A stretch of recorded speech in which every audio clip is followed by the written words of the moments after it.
Welcome back to Punch, Media and Marketing Made Easy on 1220 AM KDOW, where we help you deliver that total knockout with your PR, marketing, social media, and so much more. It's time for your Punch Marketing Minute, and today, because we've been talking a little bit about public relations agencies, I thought I would provide 7 tips what to look for in a PR agency or publicist. Now, the best publicist or PR agency for you is going to be the one that's not only aligned with your business goals, but also has experience in executing a marketing strategy that's a fit for you and your business.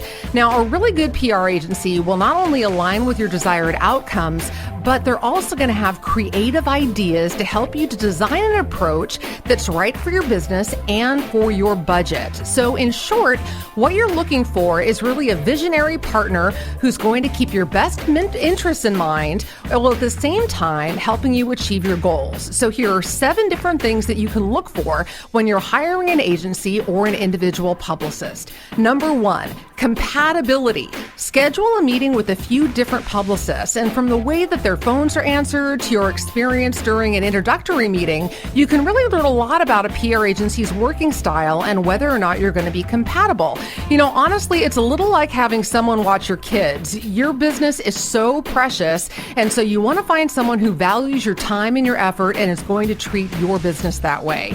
Number 2, creativity. Do the agencies you're evaluating have a variety of clients and projects? Do they specialize in 1 or 2 areas, or can they execute your entire package? And are you inspired by their vision of what your business can be, or are you driving the outcomes? You want to find a publicist partner whose creativity you can trust. Number 3, experience. The main reason for hiring a publicist in the first place is for him or her to ideally achieve bigger results than you can envision, and do that in a professional way.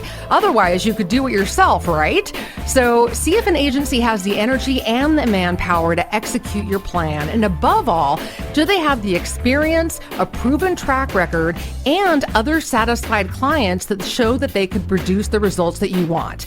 Don't be afraid to look at their portfolios, call their clients, and definitely check references. Number 4, media relations. So often, a business requires a public relations agency to work with the media on their behalf. And if they're going to need to pitch to journalists, talk to other media professionals and ask the publicist how she or he builds their media list.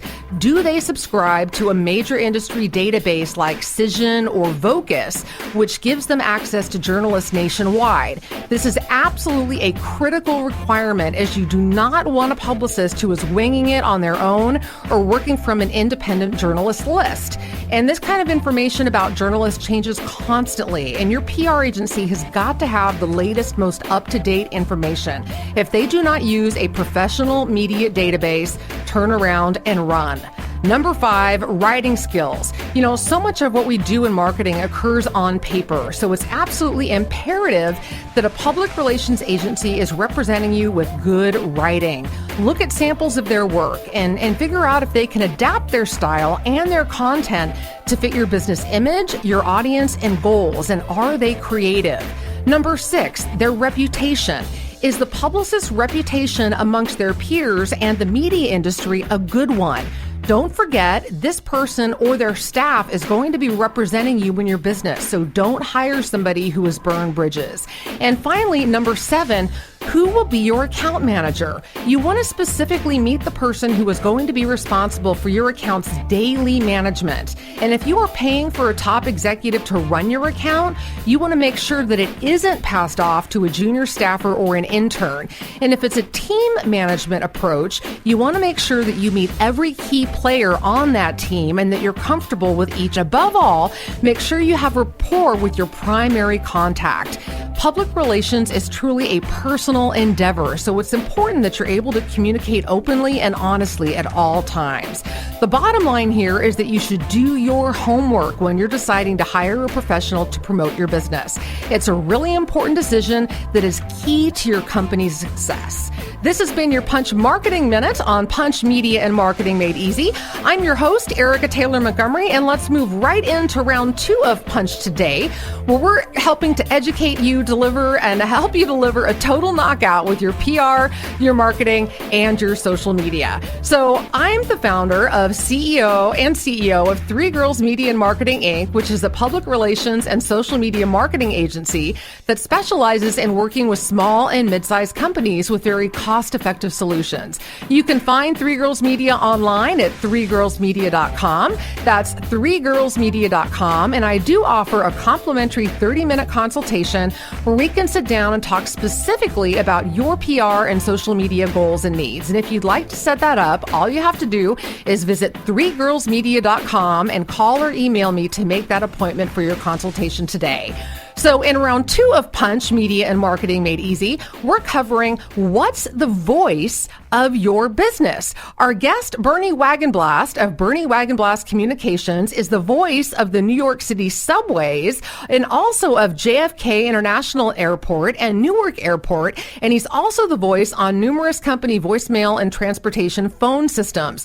Welcome to Punch Media and Marketing Made Easy, Bernie. Thank you very much, Erica. Great to be with you. Glad to have you. Now, I know our listeners are likely to have some questions about the voice of their business, so I want to let you know that you can email us at punchmarketingradio@gmail.com. That's punchmarketingradio@gmail.com, and we'll make sure to get your questions answered right away. So, Bernie, I honestly don't think that voice is something that a lot of small and mid-sized companies really consider when it comes to their marketing. So how can businesses use voice when it comes to their marketing efforts? Well, it can start with something fairly simple, such as the phone answering system. Many businesses, whether it's during just off hours or even when they are staffed, will have some sort of a greeting that will answer callers when they call into the business. And quite often businesses will use just either they'll pick someone from the staff or the technician who happened to install the phone system will record a standard script. And there's ways that you can make it sound a lot better. One of the things I often think about and say to people is usually you're hiring professionals if you're trying, for instance, to design a logo.